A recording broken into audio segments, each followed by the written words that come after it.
성도 여러분, 한 주간 평안하셨습니까? 에베소서 강해 하나님의 선택 교회 그리고 당신, 벌써 강의 5번째 시간이고요. 오늘이 마지막 시간으로 여러분들을 또 만나 뵙게 되었습니다.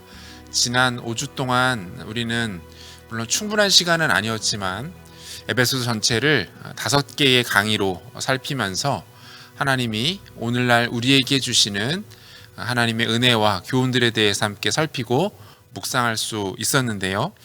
특별히 지난 시간에는 우리가 에베소서 4장을 중심으로 날로 온전해지는 교회에 대해서 함께 생각해 보았습니다.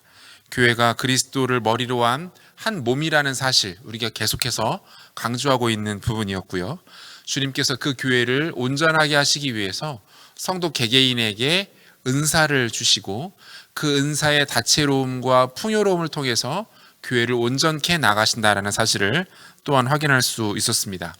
나아가 이렇게 새로워진 교회와 또 교회인 성도 개개인들이 하나님 앞에 날로 새로운 존재로 하나님 앞에 세워져 가야 한다라는 것에 대해서도 함께 확인해 보는 시간을 가졌습니다. 자, 오늘은 에베소서 강의에서 제 마무리를 하면서 이처럼 하나님께서 원하시는 교회와 성도의 온전함, 그것이 구체적으로 우리의 삶에 어떻게 나타나야 하는지에 대해서 함께 살펴보기를 원하고요. 그리고 그 마지막으로 우리의 삶에 있어서 결코 피할 수 없는 본질적 싸움인 영적 전투, 원수 마귀가 교회와 성도들에 대하여 어떠한 입장을 가지고 우리를 대적하고 있고 우리는 그것을 어떻게 분별하고 접근해야 하는지에 대해서 살피면서 전체 내용을 마무리하는 시간을 갖도록 하겠습니다. 여러분, 혹시 이 비행기 아십니까? 이 콩코드 여객기라고 불리는 비행기인데요. 영국과 프랑스에서 합작으로 개발한 초음속 여객기입니다. 1976년에 운항을 시작했고요. 이 콩코드 여객기의 놀라운 점은 보통 영국에서 뉴욕까지 비행 시간이 8시간 정도 걸린다고 합니다. 그런데 이 비행기를 타고 운행을 하게 되면 무려 3시간, 길게는 4시간, 기존의 운항 시간을 절반 이하로 단축시킬 수 있다라는 것이죠. 기존의 비행기보다 2배 이상 높은 고도로 올라가서 2배 이상 빠른 속도로 날아가기 때문에 가능한 시간인데요. 그러다 보니 처음에는 굉장히 많은 이슈가 되었습니다. 많은 사람들이 이용하기를 원했고 특별히 시간이 돈인 많은 사업가들이 주로 이용을 해왔다라고 합니다. 그런데 이러한 장점에 비해서 문제 또한 너무 많았다는 거죠. 첫 번째는 아무래도 빠른 속도로 날아가야 하다 보니까 연료 소모가 너무 막대했다라는 것입니다. 그러다 보니 막대한 연료를 소비해야 하니까 요금도 그만큼 높게 책정이 되었는데 기존 비행기의 이코노미 클래스의 많게는 15배 정도까지 많은 금액의 요금이 책정되었다라고 합니다. 결정적으로는 소음 공해가 너무 심했기 때문에 이 비행기가 이륙하고 착륙하는 지점에서 막대한 소음 공해, 그리고 그 소위 말하는 소닉붐이라고 하는 그 비행기가 날아갈 때 나타나는 현상이 환경에 막대한 악영향을 끼친다라는 보고들이 계속해서 보고가 됩니다. 결국 이러한 문제로 인하여서 콩코드 여객기는 2003년을 끝으로 운행을 중단하게 되었고요. 지금은 이와 같은 모양으로 박물관 내지는 연구소에서나 볼 수 있는 모습으로 남게 되었다라고 해요. 그럼 제가 이 말씀을 왜 드리냐면 이 콩코드 여객기가 가지고 있는 이론은 상당히 그럴듯했습니다. 기존의 비행기보다 2배 이상 높은 고도에서 2배 이상 빠른 속도로 비행했을 때 훨씬 빠르게 목적지에 갈 수 있다라는 이 이론, 참 좋은 이론이었죠. 완벽한 이론이었습니다. 하지만 이 이론과 실제 사이의 괴리를 좁히지 못했다라는 것이 이 콩코드 여객기 사업의 실패라는 것입니다. 이론은 완벽했어요. 그런데 그것이 현실에 적용되지 않으니까 그것이 이론으로서의 가치를 잃게 되고 결국 뼈아픈 실패로밖에 남을 수 없었다라는 겁니다. 여러분, 어떻게 보면 우리의 신앙도 크게 다르지 않다라고 생각을 합니다. 우리의 신앙 역시 중요한 것은 교리, 이론입니다. 정확한 진리, 정확한 말씀에 대한 해석과 이해가 없으면 이것이 우리의 삶을 변화시킬 수 없습니다. 그런데 이 교리와 이론만 있어서는 곤란합니다. 이 교리와 이론을 우리의 삶에 실제로 녹여내고 적용하고 그것들을 실천하는 것이 결국은 중요하다라는 것이죠. 이론이 있습니다. 다른 말로 교리라고 합니다. 성경은 무엇을 말하는가? 하나님은 오늘 우리에게 어떠한 진리를 주셨는가? 이겠고요. 두 번째, 실제입니다. 이것을 행해야 합니다. 이 이론이 우리의 삶에 녹아들어야 하고 우리의 인격이 되어야 하고 우리의 삶을 결정하는 것들이 되어야 합니다. 이 이론과 실제가 만나는 이 교집합의 부분에서 무엇이 가능합니까? 비로소 온전한 경건이 가능하다라는 것을 우리는 확인하게 되는 것이죠.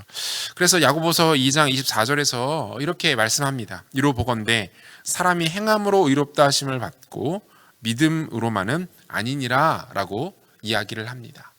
믿음 중요하죠. 믿음으로 말미암아 구원받는 것 분명히 맞습니다. 그런데 그것만으로는 안 됩니다. 그 믿음이 우리의 실제 행함으로 나타나지 않으면 그 사람의 믿음을 진실로 우리가 인정할 수 없고 그 사람이 믿고 있는 바가 과연 진정한 생명력을 가지고 있는 것인가 우리가 확인할 길이 없다라는 것이죠. 실제로 바울은 여러 가지 서신을 통하여서 이 이론과 실제를 강조합니다. 그리고 둘이 온전한 하나 되는 것들에 대해서 적극적으로 피력하고 있습니다. 그것이 참된 경건이라는 거예요. 마찬가지입니다. 우리의 신앙에 있어서도 이것이 우리 신앙의 궁극적인 목적이 되어야 합니다. 바울은 특별히 에베소서 마지막 부분에서 끊임없이 이 사실에 대해서 이야기를 하는데요. 여러분 우리가 이 표현 에베소서 공부하면서 여러 차례 확인했습니다. 과거, 그때, 그리고 현재의 지금입니다. 그때와 지금을 끊임없이 비교하면서 바울은 성도의 변화된 신분에 대해서 이야기하고요. 그리고 그 상태에 합당하게 살 것에 대해서 요구를 하고 있다라는 것이죠. 자, 몇 가지를 강조하는데요. 첫 번째, 하나님의 부름받은 자들로서 하나님의 뜻에 합당한 삶을 살아야 한다라고 이야기를 합니다. 너희는 과거에 이방인이었고 율법 밖에 있는 사람들이었지만 예수 그리스도의 놀라운 복음의 은혜가 너희들에게 나타나게 되었고 그로 인하여 너희들은 전혀 다른 존재가 되었다. 그러므로 변화된 존재로서의 새로운 삶을 살아가는 것이 마땅하다라는 이야기를 바울은 끊임없이 이야기합니다.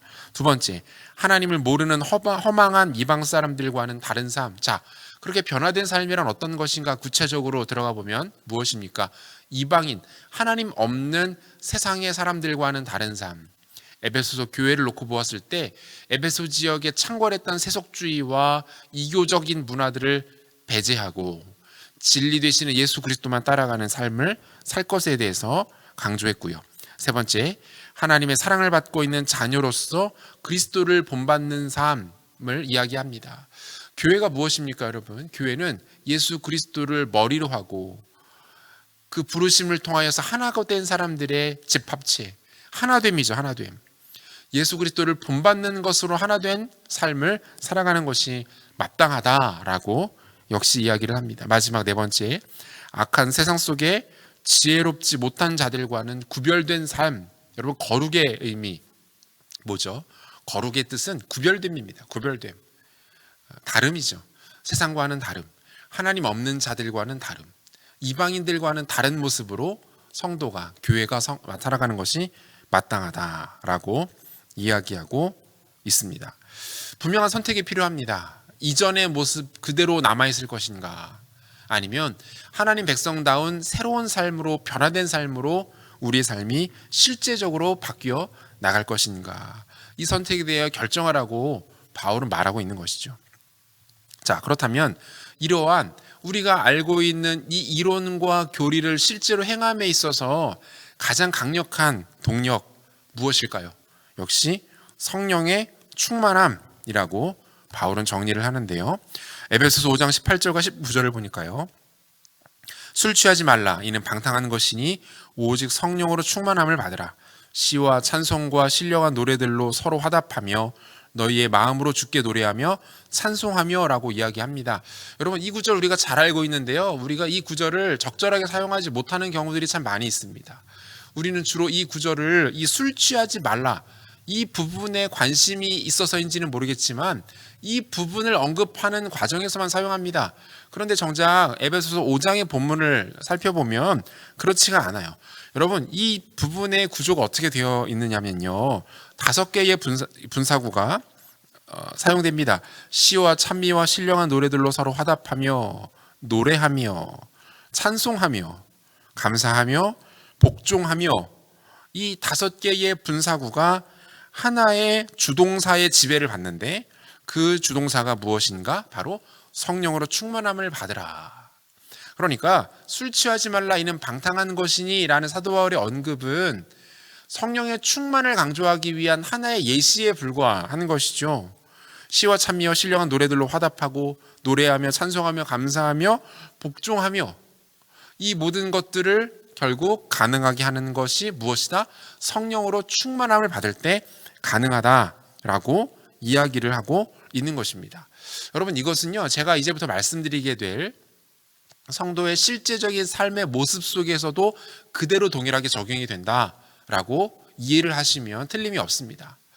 성도의 삶을 가능하게 하는 것, 나아가 우리가 알고 있는 원리와 이 교리적 가르침이 실제로 우리의 삶에 녹아들도록 하는 것, 우리 삶을 진짜 바꿀 수 있는 힘과 원동력이 어디에 있다? 바로 이 성령의 충만함에 있다라는 것이 오늘 강의에 있어서 아주 중요한 포인트가 될 것 같습니다.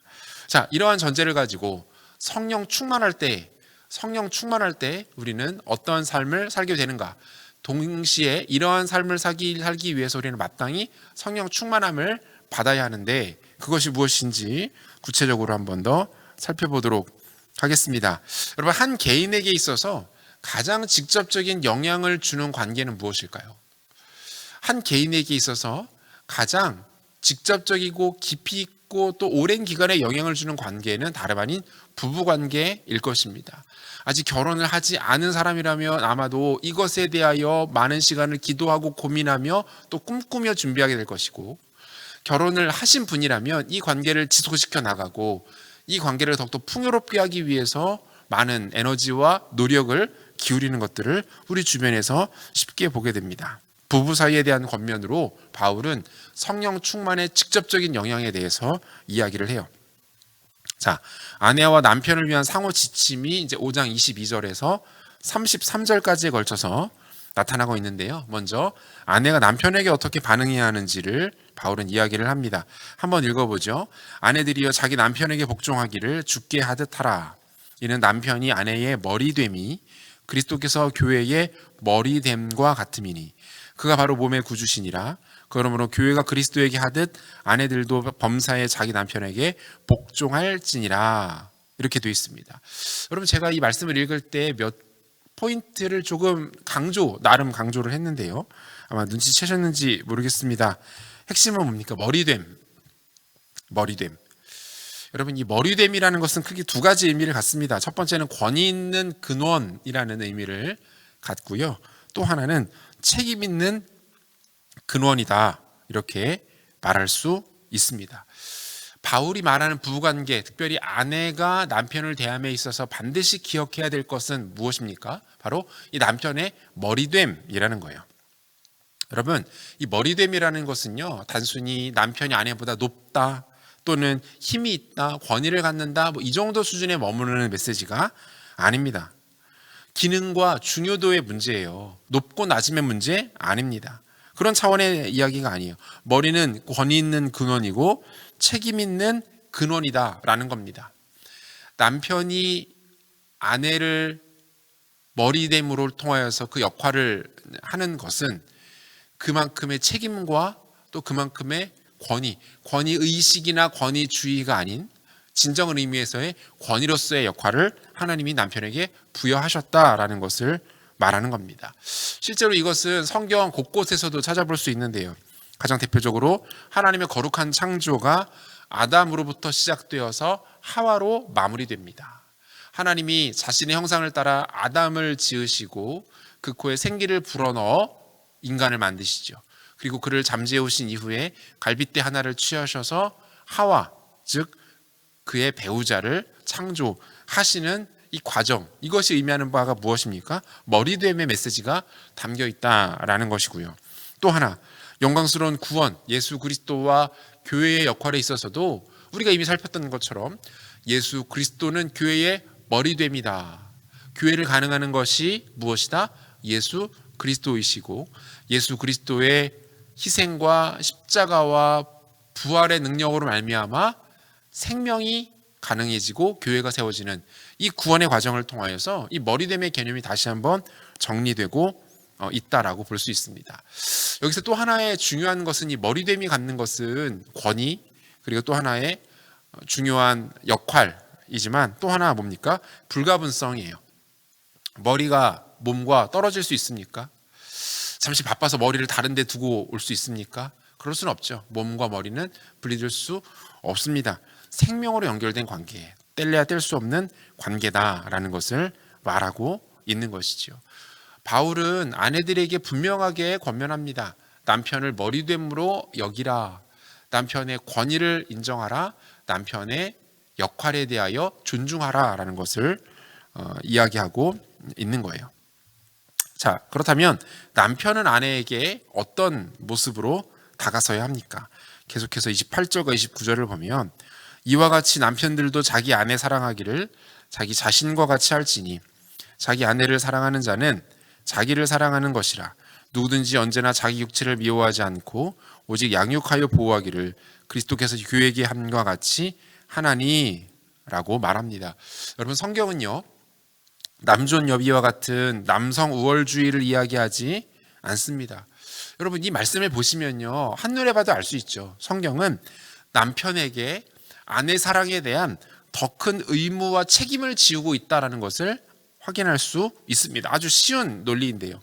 그 기준은 뭡니까? 그리스도께서 교회에 대하여 행하심이다라는 거예요. 상식적으로 한번 생각을 해볼까요? 우리가 그리스도를 대하는 것이 가볍습니까? 아니면 그리스도께서 우리를 대하는 것이 가볍습니까? 다시요. 우리가 그리스도를 대하는 것이 무겁습니까? 아니면 그리스도께서 우리를 대하시는 것이 무겁습니까? 말할 필요도 없죠. 후자가 훨씬 무겁습니다. 반대로 우리가 그리스도를 훨씬 가볍게 대합니다. 무슨 말일까요? 우리는 예수님에 대하여서 늘상 배반하고 다른 마음을 품고 그 말씀에 불순종하고 내 뜻대로 행합니다. 하지만 우리가 그렇게 한다 할지라도 우리 구주 되신 그리스도께서는 우리를 한순간도 버리시거나 포기하시거나 사랑하시지 않는 적이 없었다라는 거예요. 이해가 되십니까? 남편들이 아내를 사랑할 때 어떤 무게감으로 어떤 가치를 가지고 사랑해야 합니까? 바로 이 가치입니다. 그리스도께서 교회를 사랑하시는 것처럼 훨씬 더 완성도 있고 훨씬 더 풍성한 모습으로 아내를 사랑할 수 있어야 한다. 그게 남편의 역할이고 책임이다라고 말하고 있는 것이죠.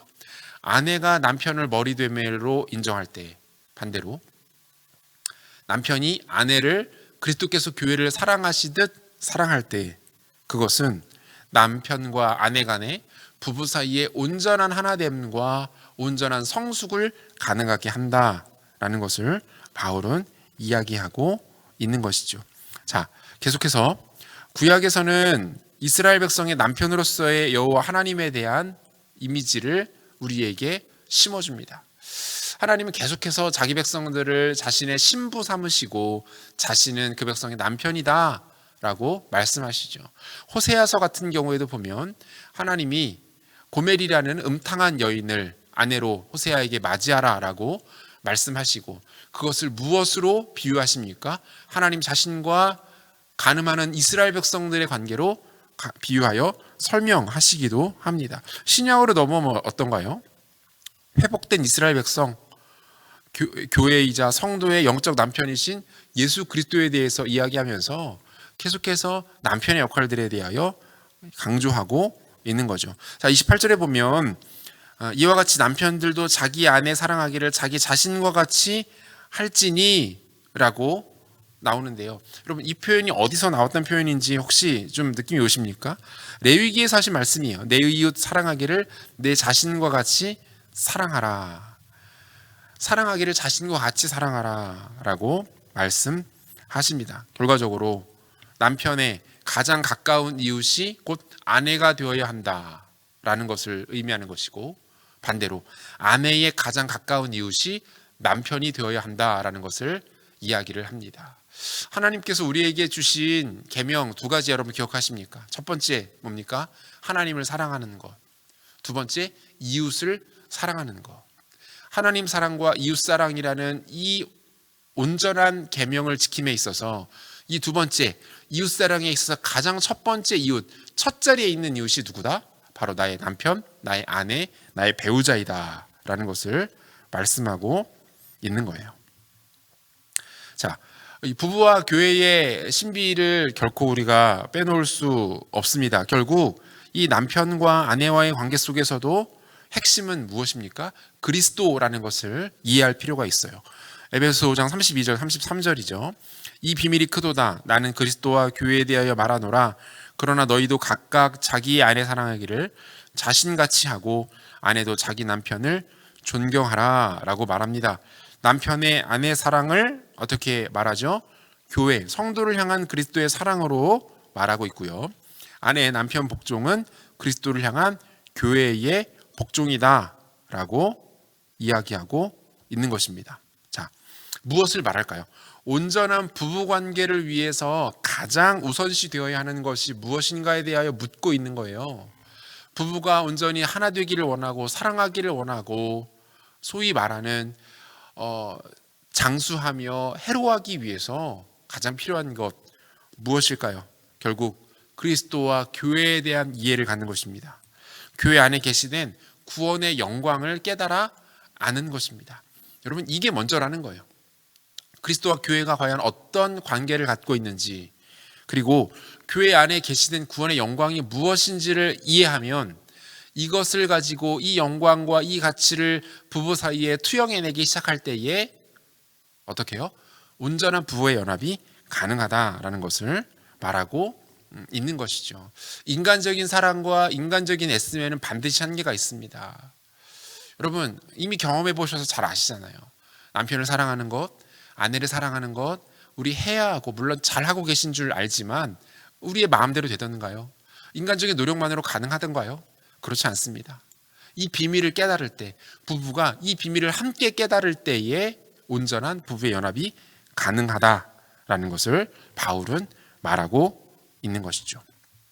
자, 계속해서 성도의 가정조항 두 번째 무엇입니까? 자녀와 부모를 위한 상호 지침에 대해서 이야기를 합니다. 이 부부간의 상호 지침을 이야기한 바울은 가정 안에서 그 다음으로 중요하다 할 수 있는 자녀와 부모를 위한 지침에 대해서도 이야기를 하고 있습니다. 에베소 6장 1절에서 4절까지를 보면요, 자녀들아 주 안에서 너희 부모에게 순종하라. 이것이 옳으니라. 내 아버지와 어머니를 공경하라. 이것은 약속이 있는 첫 계명이니 이로써 내가 잘되고 땅에서 장수하리라. 또 아비들아 너희 자녀를 노엽게 하지 말고 오직 주의 교훈과 훈계로 양육하라 라고 되어 있어요. 자, 또한 계속해서 살펴볼 것은 자녀와 부모를 위한 상호 지침에 대해서도 말씀을 주고 있는데요. 에베소서 6장 1절과 4절에서 이렇게 말씀합니다. 자녀들아 주 안에서 너희 부모에게 순종하라. 이것이 옳으니라. 내 아버지와 어머니를 공경하라. 이것은 약속이 있는 첫 계명이니 이로써 내가 잘되고 땅에서 장수하리라. 또 아비들아 너희 자녀를 노엽게 하지 말고 오직 주의 교훈과 훈계로 양육하라 라고 말하고 있습니다. 부모를 향한 자녀의 태도를 어떻게 이야기를 하고 있습니까? 구약의 가르침, 다양한 구약의 가르침들을, 그리고 예수님의 가르침들을 이야기하고 있습니다. 부모를 공경하고 부모의 말씀에 대하여 순종할 것에 대하여서 바울 역시 구약과 예수님의 가르침을 그대로 인용하고 있고요. 그리고 성취에 대한 약속 또한 잊지 않습니다. 무엇입니까? 이 땅에서 잘 될 뿐만 아니라 장수의 복을 누리게 될 것이다 라고 이야기를 하고 있어요. 자, 한편 자녀를 향한 부모의 태도는 어떠합니까? 부모의 지나친 요구나 욕심으로 자녀들을 분노케 해서는 안 된다라고 지적합니다. 실제로 우리 주변에 이런 일들을 많이 볼 수가 있죠. 자녀들에게 지나친 부담을 주는 행위들, 또는 부모의 개인적인 바람이나 어떤 마음들을 자녀에게 과도하게 투영함으로써 자녀에게 고통을 주는 일들을 심심치 않게 찾아볼 수 있고, 이로 인하여서 고통을 당하는 우리의 자녀들, 그리고 부모와 자식 간의 관계가 힘들어지는 경우들을 종종 보게 됩니다. 성경이 이거 하지 말라고 말씀하고 있는 거예요. 자녀들을 분노케 하지 말라라고 말씀하고 있고요. 결정적으로 주의 교훈과 훈계로 양육하라라는 말은 무슨 말입니까? 말씀 교사가 되라, 이 뜻입니다. 부모가 직접 자녀들에게 말씀을 가르치고 말씀을 살아내어 보이며 말씀으로 함께 교제하는 말씀 교사가 될 것에 대하여 요구하고 있는 것이죠. 자녀들에 대한 신앙 교육을 교회 주일학교에게만 맡겨두어서는 안 됩니다. 물론 교회 주일학교가 그 역할들을 최선을 다해서 감당해야 하겠지만 함께 가야 합니다. 부모는 가정에서 자녀들의 말씀 교사가 되어서 자녀들을 말씀으로 지도해야 하고, 동일하게 주일학교 공동체는 공동체 안에서 우리의 자녀들이 하나님의 사람으로 어떻게 배워나가고 익혀나가야 할지에 대해서 지도하는 이 두 가지 투트랙이 함께 나아갈 때에 우리의 자녀들이 온전한 하나님의 사람으로 자라날 수 있게 될 것이다 라고 이야기하고 있는 것이죠. 자, 계속해서 종과 주인을 위한 상호 지침에 대해서도 바울은 이야기를 하고 있는데요. 에베소서 6장 5절과 9절까지를 읽어보겠습니다. 종들아 두려워하고 떨며 성실한 마음으로 육체의 상전에게 순종하기를 그리스도께 하듯 하라. 눈가림만 하여 사람을 기쁘게 하는 자처럼 하지 말고 그리스도의 종들처럼 마음으로 하나님의 뜻을 행하고 기쁜 마음으로 섬기기를 주께 하듯 하고 사람들에게 하듯 하지 말라. 이는 각 사람이 무슨 선을 행하든지 종이나 자유인이나 주께로부터 그대로 받을 줄을 알미라. 상전들아 너희도 그들에게 이와 같이 하고 위협을 그치라. 이는 그들과 너희의 상전이 하늘에 계시고 그에게는 사람을 외모로 취하는 일이 없는 줄 너희가 알미라 라고 이야기를 합니다.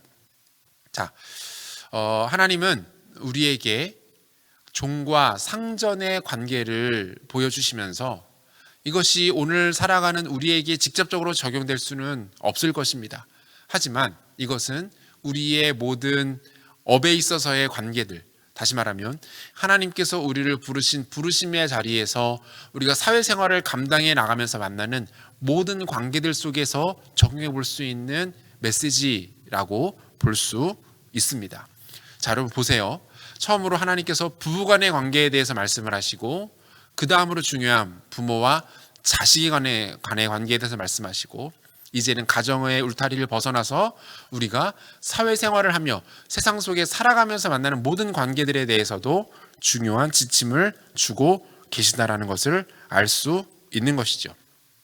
핵심은 무엇입니까? 남편과 아내, 부모와 자녀, 상전과 종, 이 모든 관계에 있어서의 원리는 동일한데요. 건강한 부부관계가 결국 건강한 부모 자녀의 관계로 이어지게 되고 이것이 결국 건강한 주종관계, 즉 건강한 사회생활로 연결될 수 있다라는 것인데요. 이 세 가지 관계에 있어서의 가장 핵심적인 내용 또는 공통점 무엇입니까? 바로 그리스도가 고려되어야 한다라는 거예요. 주님께서 우리의 일거수일투족을 아시고 보시고 그것에 대하여 결산하실 것을 염두에 두고 이 모든 관계 가운데 거해야 할 것에 대하여서 강조하고 있는 것입니다. 우리가 창세기에 나오는 요셉이라는 인물을 잘 알고 있습니다. 그가 어땠습니까? 보디발의 집에서 노예로 살아갈 때에, 또 왕의 신하들이 갇히는 감옥 가운데에 누명을 쓰고 들어가게 되었을 때에 그가 보였던 반응은 하나였습니다.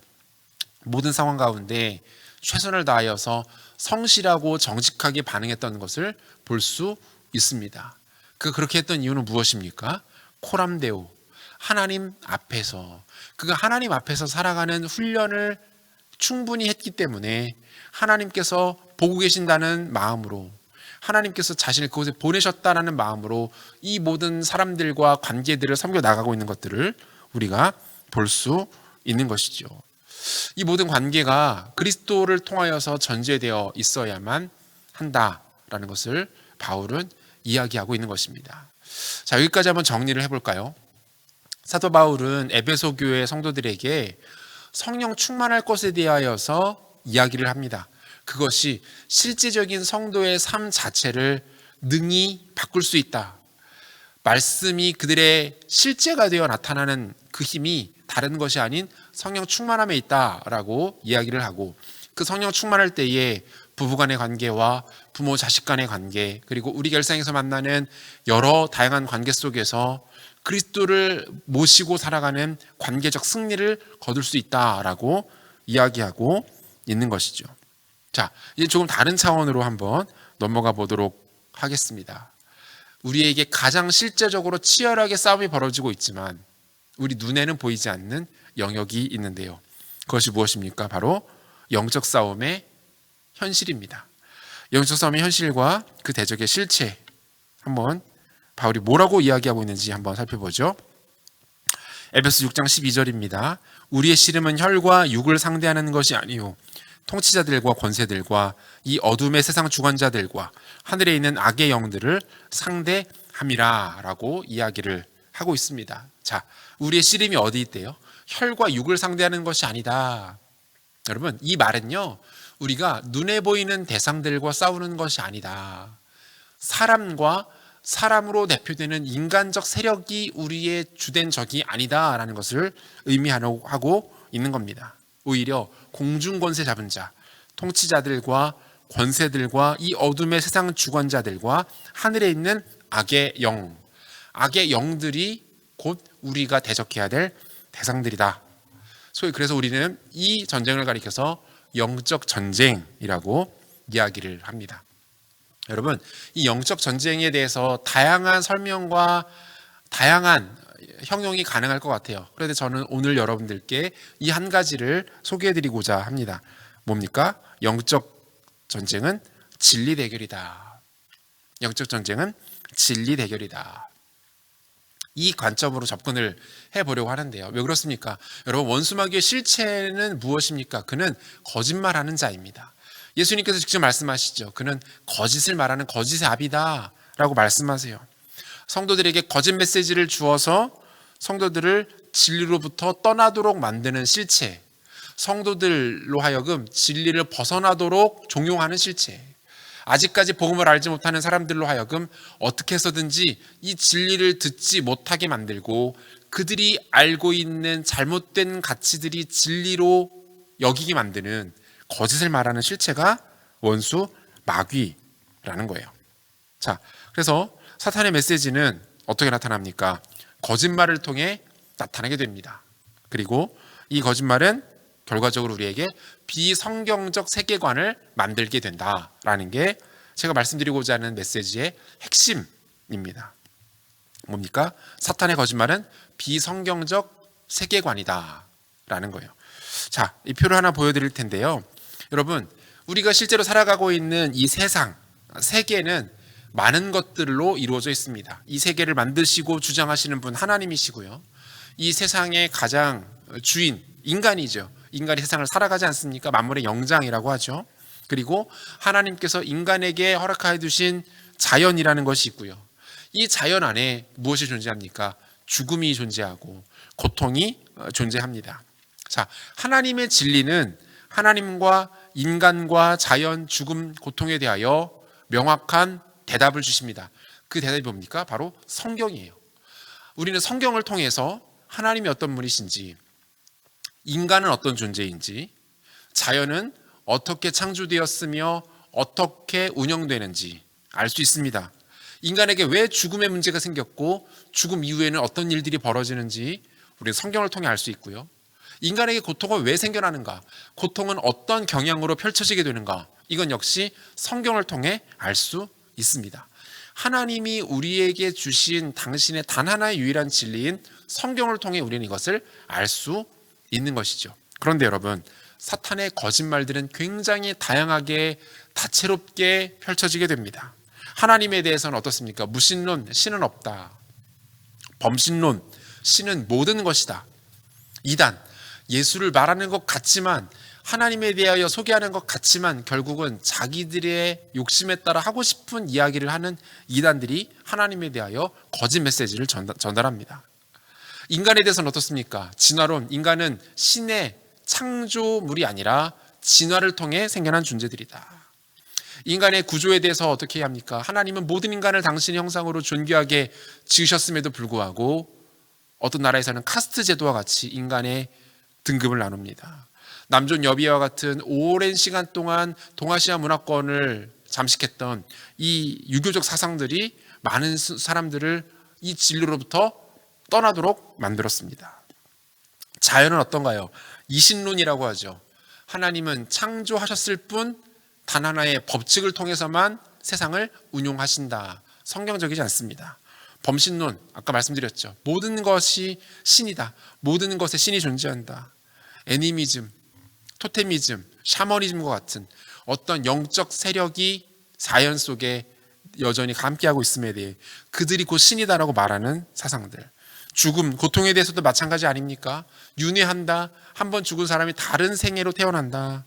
도교가 말하는 지경에 이르는 것들, 탄트리즘과 같은 힌두교가 말하는 죽음에 대한 거짓 메시지들, 업보와 인과응보와 같은 불교에서 말하는 가치들, 이런 것들이 어떻습니까? 이 시대의 수많은 사람들에게 거짓 메시지를 주어서 진리를 떠나도록 만든다라는 거예요. 사탄이 우리에게, 인간에게 거짓 메시지를 주어서 떠나게 만드는 모습들입니다. 그러므로 영적 전쟁의 실체는 뭐다? 진리 전쟁이다라는 겁니다. 성경을 통해서 하나님의 진리가 무엇인지를 알고 그 진리를 붙잡고 그 진리를 전하는 것이 이미 진리를 알고 있는 성도들에게 주어진 역할이다라는 것을 우리는 기억할 필요가 있다라는 것이죠. 자, 이러한 우리에게 이 거짓된 대상들, 영적 세력과 맞서 싸울 도구가 필요한데요. 바울은 그것을 하나님의 전신갑주라는 것으로 소개를 하고 있는데요. 우리에게 잘 알려져 있는 개념이기도 합니다. 진리의 허리띠. 진리의 허리띠. 허리띠는 단순히 우리가 현재 남성들이 착용하는 벨트를 의미하는 것이 아니고요. 당시 로마 군인들이 전쟁에 나갈 때 허리 부분에 찼던 굵은 혁대를 의미합니다. 힘을 쓰기 위해서는 허리가 견고하게 잡혀져 있지 않으면 힘을 쓰기가 어렵기 때문에 먼저 진리로 허리를 굳게 동여매는 것이 전투에 있어서 가장 중요하다는 것을 강조하는 것이고요. 의의 호심경, 호심경 무엇입니까? 다른 말로 흉배라고도 하는데요. 가슴 부위에 중요한 장기들이 몰려 있죠.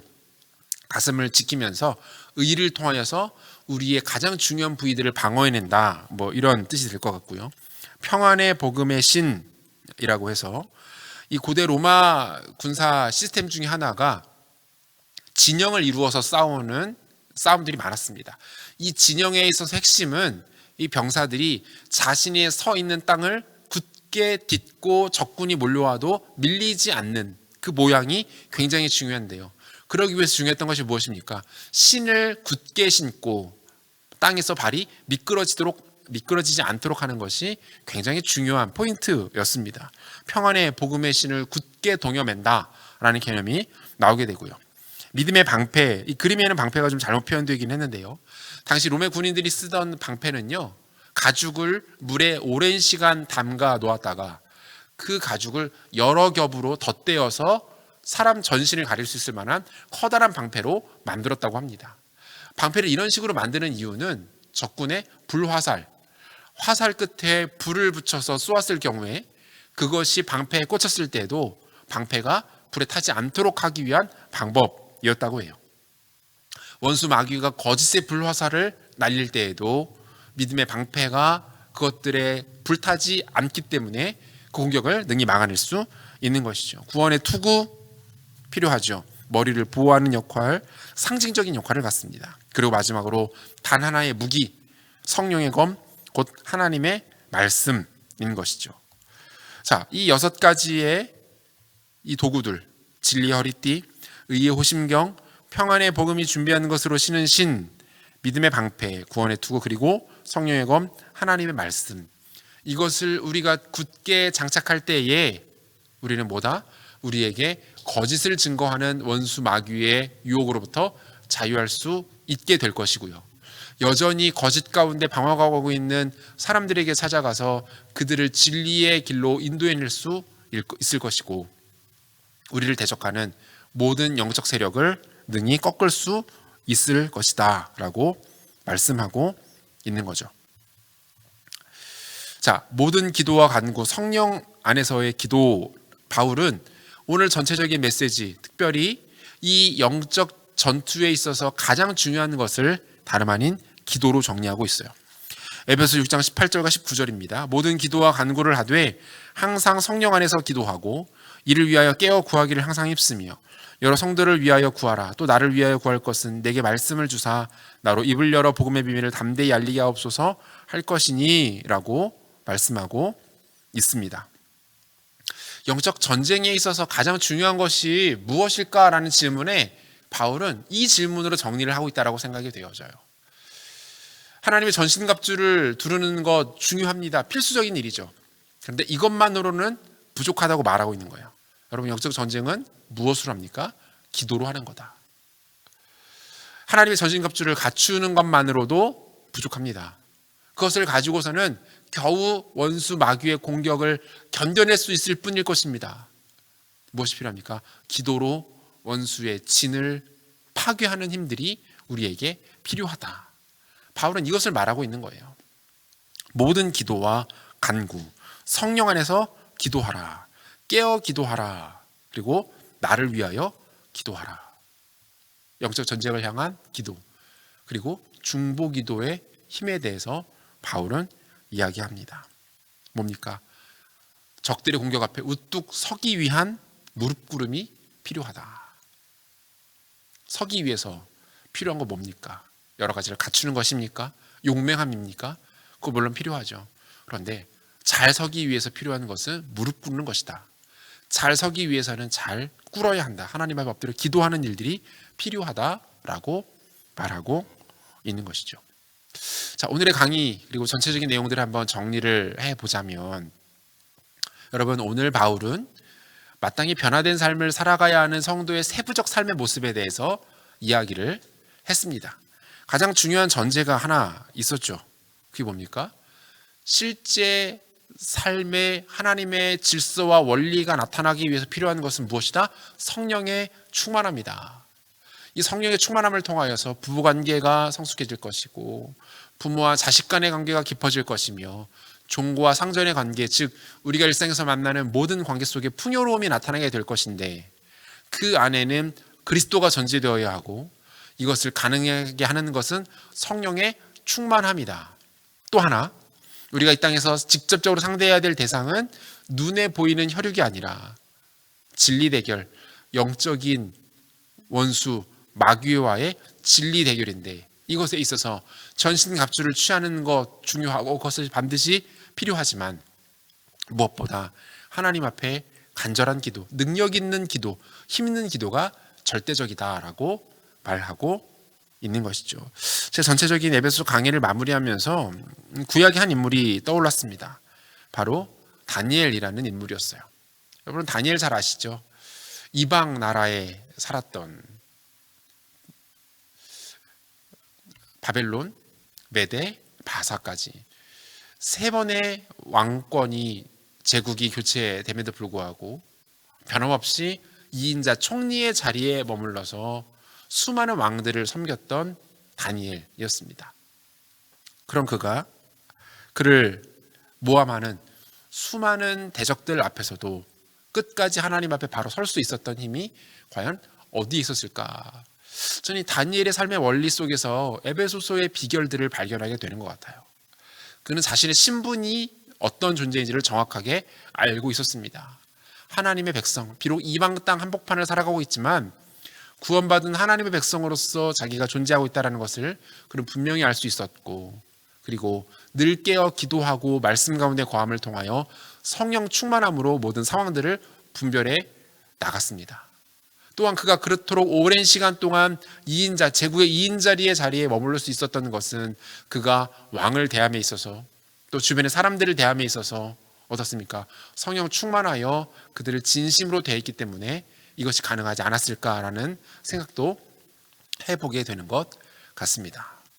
사랑하는 성도 여러분, 여전히 에베소와 같이 혼합주의와 영적인 타락과 극심한 혼돈이 가득한 오늘 우리의 삶 한복판에서도 우리의 신분을 기억하시고 성령 충만함으로 교회됨의 영광들을 누리시고, 또한 성령 충만함으로 우리 주변의 관계들, 나아가 영적인 대결에 있어서까지 능히 승리하는 삶을 살아가시는 다니엘과 같이 하나님 나라의 위대한 인물로 쓰임 받으시는 우리 모두가 되시기를 주님의 이름으로 축복을 드립니다. 이것으로써 에베소서 모든 강의를 마치도록 하겠습니다. 지금까지 함께해 주신 성도님들께 감사를 드립니다. 감사합니다.